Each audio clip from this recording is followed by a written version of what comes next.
and thank you for attending my video book review of Bruce Schneier's book, Data and Goliath. In this book, he goes over the vast amount of information that's being collected on us in a society that revolves around mass surveillance. Now, this relates to both government agencies and corporations alike. The scary thing about it is that consumers don't have a lot of control over their data.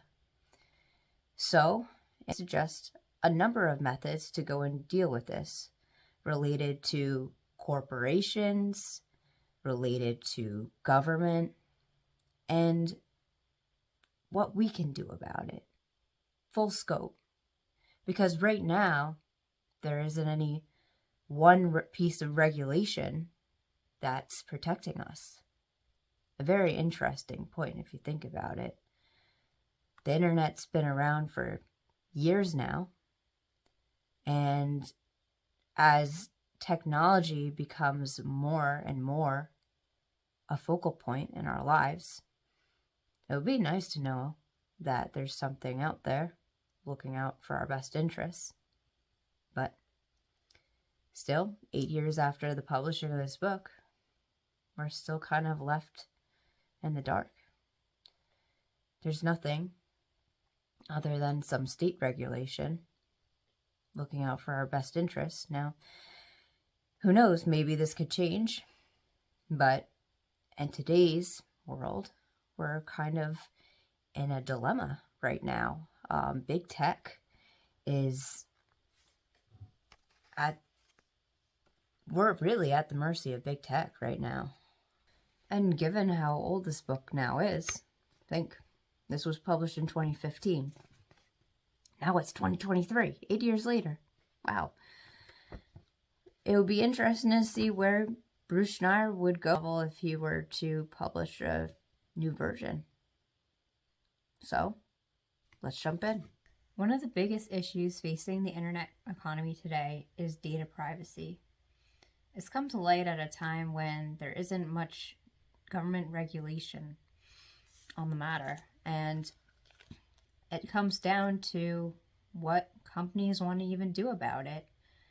Now, in the case of a company who relies on ad revenue, they might be apprehensive to go and make changes that would restrict the amount of data that they collect on consumers. And for good reason. I mean, they've been thriving on it. So there's become this complete dichotomy between these companies whose business models are reliant on ad revenue and those who are not. Essentially what it's done is it's created this big tech war, and depending on where you side on the pendulum of business models, that's going to be largely how you feel about data collection in general. As long as companies are highly reliant on ad revenue, I don't foresee this changing anytime soon. They have the power to change how data privacy is looked upon. However, at current moment, it's in their best interest not to address it. So we've created this huge disparity between those companies whose business models rely on ad revenue and those who do not. And resultingly, there's been a huge big tech war over it. All of this supports what Schneier insists. We need more government intervention in the world of big tech. Without such, it's in companies' best interest to deny it. And this is exactly why Schneier argues that we need more government intervention in the world of big tech. It's in companies' best interest not to pay attention to this, but it's in our best interest too. And as long as companies operate in a manner where their sole imperative is to generate shareholder return, I do not foresee this changing. Perhaps the scariest thing, as Schneier points out, is that we don't have any say in the matter. Companies seeking to go and generate return for their shareholders track us everywhere we go with these seemingly harmless files called cookies. Sounds endearing almost. However, they have the potential to totally disregard our right to privacy. And this will continue to happen as long as business practices and laws are not aligned. Case in point, today, nearly 8 years later, there's still no one federal piece of legislation protecting data privacy. Instead, this is driven at state levels due to consumer advocates and groups. The most recent legislation is in light of big tech's obvious misuse of consumer data.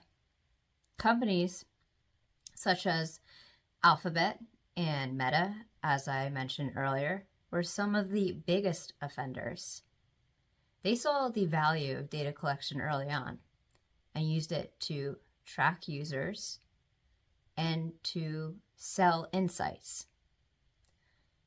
This worked out pretty well for them. As a result of their foresight, they came out the big winners, and resultingly, the internet consolidated around them. And how did they do this, you might ask? They did this by using the word free, a powerful motivator, if you ask me. Consumers are willing to sacrifice almost anything for something that's free or a good deal. And in this case, they were getting products and services with high value and not really thinking about privacy concerns because at the moment, it wasn't really a problem. And we know now that it eventually did become one, but as with most things, we don't really necessarily think about that until later on. To invoke change, governments need to do more in order to regulate big tech. This will include making it so it is harder to find workarounds in current legislation and to also impose greater fines when they are in violation. Now, contrary to what Schneier believes, I do not think it is in our best interest as a society to completely disregard the current model being used by a lot of the big tech companies, which is one that relies on advertising revenue. Instead, I think we need to find a happy medium because there are certain advantages afforded to us by these types of arrangements.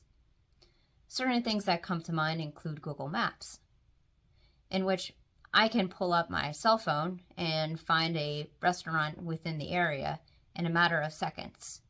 This is something that I'm not exactly ready to give up anytime soon, and I think a lot of people would agree.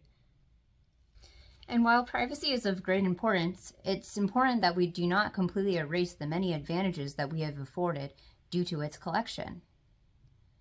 And this is not to say that privacy is not of relevance. It certainly is. We just need to find ways to balance the two. More talk and a revised version of the book needs to be focused on ways in which we